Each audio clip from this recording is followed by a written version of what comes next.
tal? ¿Cómo están? Bienvenidos al Noticiero de la Salud. Mi nombre es Leticia Carvajal y es un gusto enorme que usted nos acompañe. Y también es un gusto enorme, pues tener que acompañar al doctor Eric Estrada. Doctor, ¿cómo está? Hola, Leti. Muy bien, muy contento como siempre. Así es, doctor.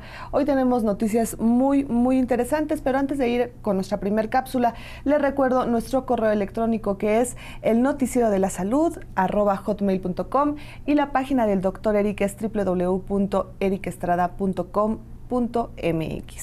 El Alzheimer es una de las enfermedades que va en aumento a nivel mundial, doctor. Que va en aumento a nivel mundial y no hay medicamentos. Así es. Cada 5 años se duplica el número de personas enfermas o que Pasa padecen. al doble. Exactamente. Vamos a escuchar nuestra siguiente cápsula. Cada 5 años se duplica el número de personas que padecen Alzheimer. El Alzheimer es una enfermedad que va en aumento a nivel mundial y nacional. En México se tienen registrados 700,000 casos y, de acuerdo con información del Instituto Nacional de Geriatría, en la próxima década, el 60% de las personas mayores de 60 años padecerán algún tipo de demencia en el futuro. Por lo pronto, el 7% de las personas mayores de 60 años padecen el Alzheimer y en los 65 años de edad es el 14%. El Alzheimer se manifiesta cuando comienza de la siguiente manera. Se presentan trastornos en la memoria reciente. Hay desorientación de la persona. Se presentan repeticiones en el lenguaje, extravíos, problemas en el desempeño de sus actividades laborales y las cotidianas de la casa. En la etapa avanzada de la enfermedad, comienza a no poder hablar, no reconoce a los familiares, dificultad para deglutir los alimentos, se van quedando inmóviles. A escala mundial se estima que hay 36 millones de personas con la enfermedad y lo más preocupante es que cada 4 segundos se registra un nuevo caso en el mundo. Todas estas informaciones se dieron a conocer recientemente en el Congreso Nacional de Alzheimer, celebrado en la ciudad de Monterrey, Nuevo León. Se presentaron varias investigaciones, tanto del Instituto Nacional de Neurología como del de Geriatría, así como de otras instituciones, coincidiendo en un panorama nada esperanzador, pues todos los esfuerzos por desarrollar fármacos han fracasado. Así que lo único que queda es tomar medidas preventivas con un estilo de vida saludable, sobre todo que ahora se sabe que la diabetes y la hipertensión son factores de riesgo, y encima de ellas está sin duda alguna el sobrepeso y la obesidad. Pues ahí tiene usted la información de esta enfermedad, doctor. Arriba de 60 años, entonces la gente... Arriba de 60 años se comienza a perder la memoria. Exacto. El 60%, más de la mitad. Más de la mitad. Eso quiere decir que no se toman medidas preventivas. Eso quiere decir que la gente cree que las enfermedades son frecuentes con los años. Y entonces tenemos que estarle insistiendo que uno debe de vivir 100 años sin enfermarse nunca de nada. Y obviamente conservando todas sus facultades. Y una de las facultades pues es la memoria. Así es. Y la memoria se conserva haciendo prácticas de memoria. La memoria se conserva previniendo el depósito de grasa en las neuronas. Curiosamente, los factores de riesgo, como veíamos en la cápsula, es el sobrepeso, la obesidad, la hipertensión, la diabetes. Eso es el grupo de enfermedades que predispone para que a partir de los 60 años se comience a perder la memoria. Así es. Entonces, hay estudios europeos, en España me acuerdo, en donde se demuestra que después de los 90 años se puede mejorar la memoria y se puede agilizar los movimientos del cuerpo. ¿Después de los 90? Después de los 90, sí. Porque los viejitos creen que ya porque están viejitos deben de sentarse en el solecito. Y eso es malísimo. Es malísimo porque cuando los músculos se dejan de ejercitar, pues obviamente van perdiendo masa, van perdiendo fuerza y cada vez les cuesta más trabajo moverse. Entonces dicen, no, pues ya estoy viejito, pues es lo normal. Pues no, no es nada normal. Siempre y cuando los viejitos, los abuelos, conserven haciendo ejercicio. Entonces la OMS dice 1 hora y media diaria. Los jóvenes a correr y los viejitos a arrastrar los pies, Claro. pero 1 hora y media. Entonces, sería bueno recordarle al público cómo comienza la pérdida de memoria, Leti. Así es. Bueno, en primera instancia se presentan trastornos en la memoria reciente. Trastornos en la memoria reciente, eso quiere decir que a la hora de la comida ya no se acuerdan qué desayunaron. ¿Qué desayunaron? A corto plazo. Sí, o sea, es la memoria de corto plazo. O cuando alguien le pregunta, oye, ¿qué película vieron ayer? Y te quedas caray. así de... Ah, caray, ¿cuál película? ¿Cuál película vimos? Así comienza. Claro. Así comienza a darse uno cuenta que al viene el Alzheimer. El segundo, doctor, es la desorientación de la persona. Y luego cuando sale a la calle, ay caray, el súper, ¿para dónde queda? ¿Para la derecha o para la izquierda?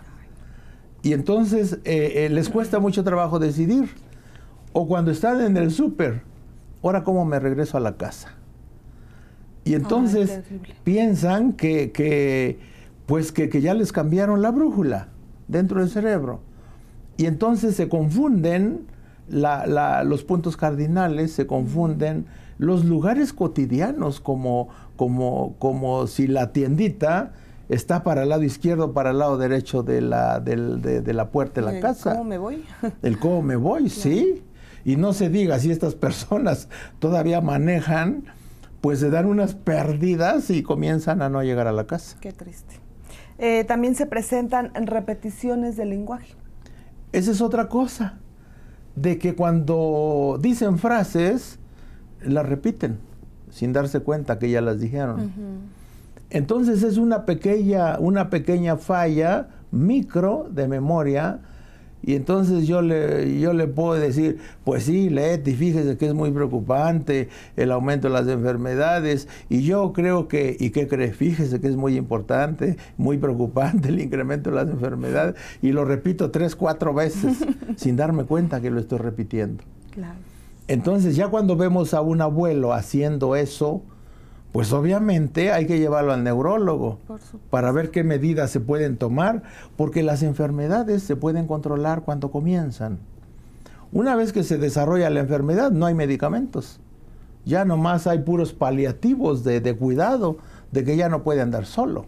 Fíjese, doctor, que bueno, en mi caso, mi abuelita padeció de Alzheimer, pero, bueno, yo estaba muy pequeña, ¿no? Mis hermanos estábamos todos muy pequeños, y pensábamos todos que era como normal en una persona de 80 años que se le fue a la memoria. Entonces a mi abuelita ya no se acordaba de nosotros, de sus hijos, de sus nietos. Esa es la etapa terminal. Sí, efectivamente. Entonces era una vida muy triste, porque de repente tú le platicabas y querías besarla y querías abuelita, y ya llegué y me decía, ¿tú quién eres? Y así hasta como que nos rechazaba, ¿no?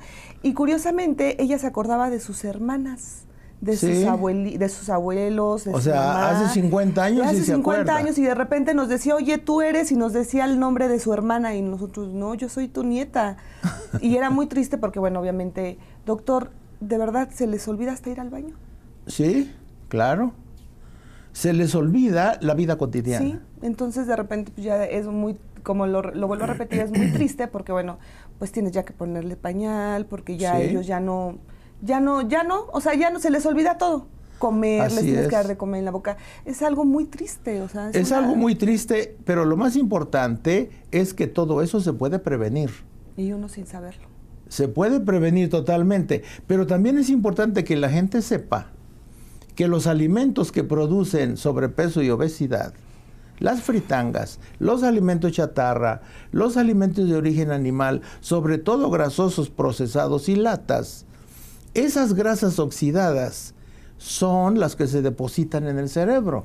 Doctor, pero por ejemplo, en el caso en el caso tan cercano que tuve de mi abuelita, ella casi no comía carne, era todavía así como de la gente de antes, que le gustaban sus verduras y que... Pues sí, comía pollito, exacto. comía barbacoa, pues cocinaban con manteca. Ajá, eso sí, cocinaban con manteca. Y pues lo peor que hacían antes era cocinar con manteca. Sí. Y esa manteca se deposita adentro de las neuronas y es lo que hace que se trastorne el funcionamiento de la memoria, precisamente. Fíjese que sí. Y ahí que otros ya síntomas más avanzados. Bueno, los problemas en el desempeño de sus actividades laborales y, bueno, las cotidianas de la casa, ¿no? Ajá. Y ya en una etapa más avanzada de la enfermedad, bueno, pues ya comienzas a no poder hablar. Así es. Ya se olvida el lenguaje. Otra es de que no reconoce a los familiares, lo que le comentaba hace un momento. Sí, pero ya es etapa terminal. Ya. Sí. Dificultad para deglutir los alimentos y por último, bueno, pues se van quedando inmóviles. Así es, van quedando paralíticos totalmente. ¿Sabe también qué le sucedía? Que, por ejemplo, ella dormía en el día y en la noche, doctor, despertaba toda la noche, entonces no nos dejaba dormir y obviamente pues nos teníamos que suplir entre mi hermana, mi mamá y yo para dormir y sabíamos que esa noche no dormiríamos porque ella no dormía en toda la noche. Pues para sí. ella la noche eran los días y los días eran la noche. Pues sí, el trastorno de los ciclos circadianos, que eso nos faltó anotar ahí en la lista de características, de características que hacen que uno detecte que ahí viene la enfermedad.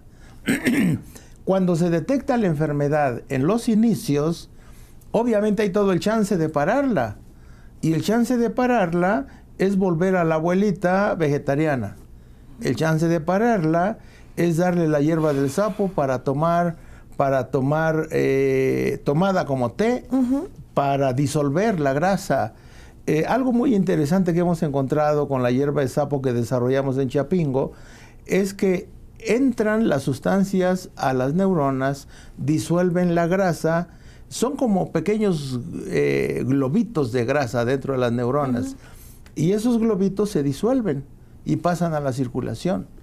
Entonces, no hay medicamento alópata que funcione, pero medicamento herbolario sí.